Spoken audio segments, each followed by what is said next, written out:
turned around and he said at a meeting in Deniliquin, and I swear till I die he said this, I'm going to give you people a lesson in politics. This is at a meeting in Denny at a sawmill. The Greens hold 15% of the vote. We need the vote to stay in power. They also want a significant national park and they want it in Redgum. And that's what it was about. So it didn't matter about the science or the evidence or anything that we put up. It was already a done deal. They traded it off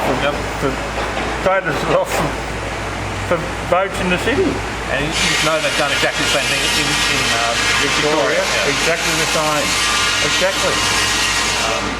But I think in Wendy Palmer, they're on radio up in Sydney, ABC it was.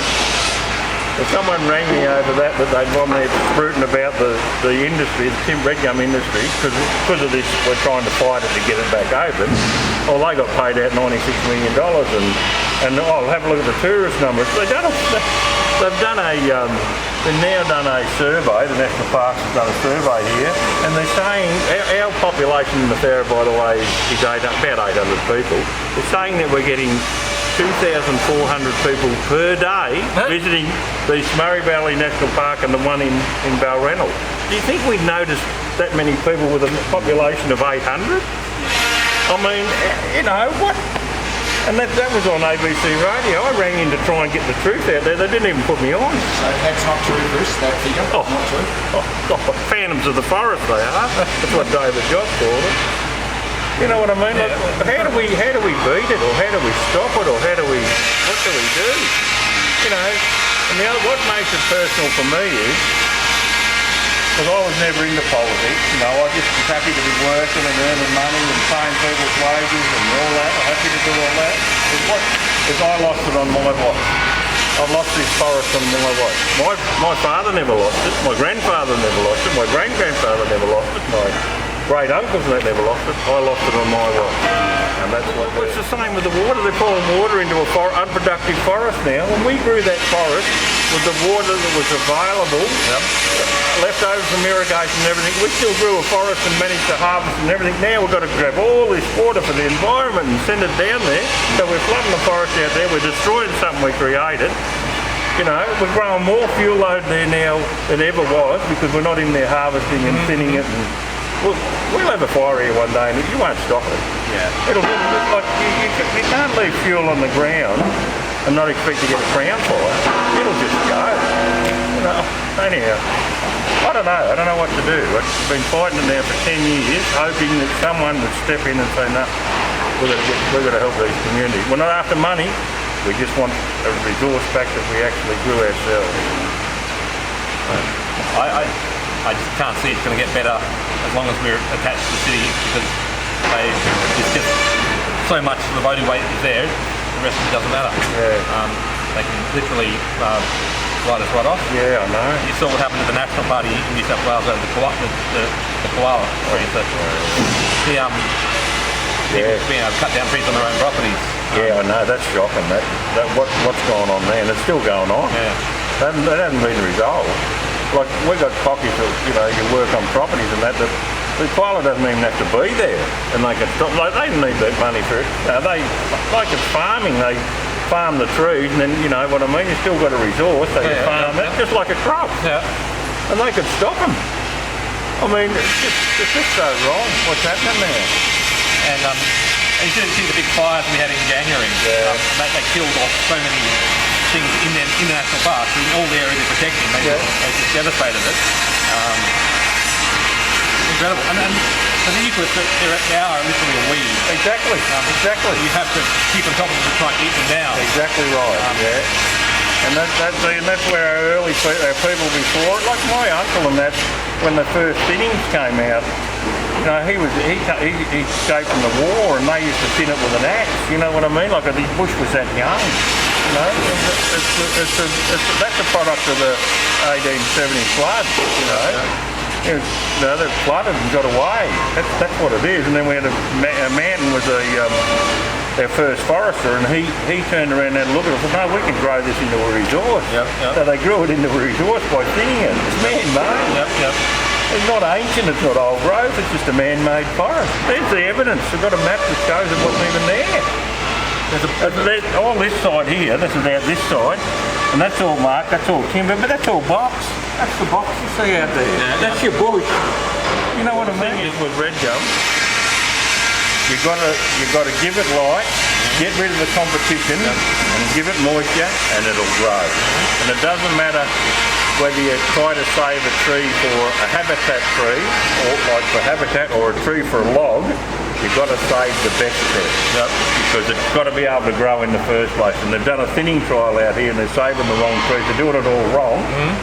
I mean, how stupid are you when you only had to look at what we were doing and you go, you know what I mean? They think by saving this tree that's gnarly and sort of, not going to grow, well, it's a suppressed tree. It'll die eventually, Whereas you save your better tree, it's just like there's science with what we do, It's not emotion, it's just facts and science, They don't do science anymore. I'm the only, well, my wife and I, we're the only sawmill based in New South Wales cutting red gum out of Crown land.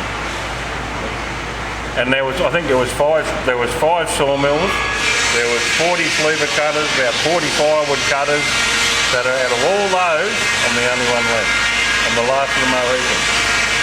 That's a disgrace, isn't it? All that regional economy. Yeah, it's gone. And then the thing is, the resource we've cut it out of, we grew ourselves in the first place. Or like people did, or, and others, Killing our little towns. Yeah. They call it virgin, they keep saying it's all virgin forest, all this bullshit. It's all grown, it's all on the coast, it's been cut, logged twice or 3 times, grown back. Tree growth forest is what it is. But we can actually prove ours, it didn't even exist when we were here. That's the difference with us. But, I don't know what to do anymore. I don't know. You hear all these figures being banded around up in Sydney, like the 2,400 a day visiting it out here. A day! We've got a population of 800. But we've noticed if there was 10 extra in the town. Jim, would you say this is a good example of decisions being made in Melbourne and Sydney that are very detrimental to people in the country? It's a perfect example. It's just they don't know and they don't care. This buys votes in the city, and so let's just turn the tap off on all these little country towns, all the jobs, and you can get it. You can work making coffee for these non-existent tourists or something, or blow away. I don't care. And those decisions, Tim, do you think they would have been made if it was left up to the people in the regional areas themselves? Oh, there's no way. If we were deciding our own destiny, we would keep these jobs, we'd keep looking after our forests, we'd look after our rivers, we'd keep all the agricultural jobs. We know what's happening here. People in the city have got no idea, literally no idea. Everything they do will make this worse out here, they won't make it better. But they'll feel good about it until the fires come through and kill the forest. So, every year these small country towns, like we're supposed to be the environmental bandits, but every year these small country towns have fishing classics, right? So people go out there, droves of them go out there fishing on the river. And what happens is the money that's raised, those fishing classics, right,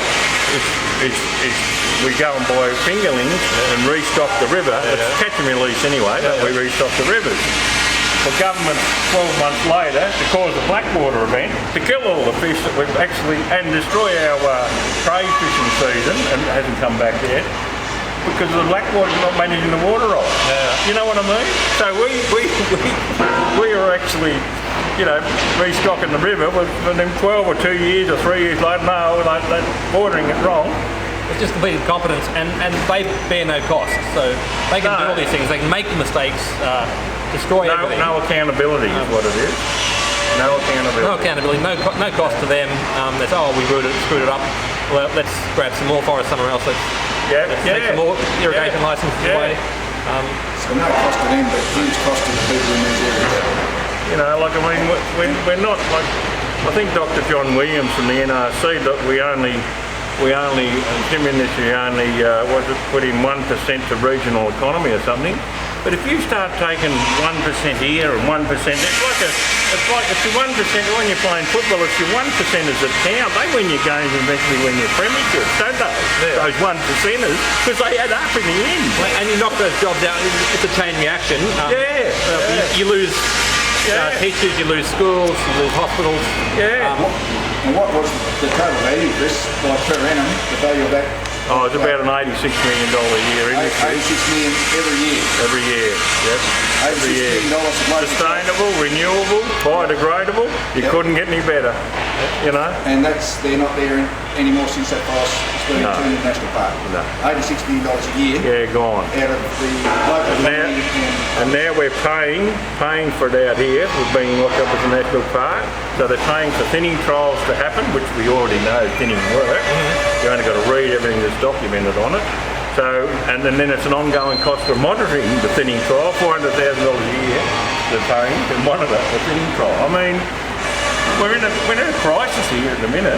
You know, I can't see it getting any better unless people stand up. Unless people stand up for us and start fighting, you know.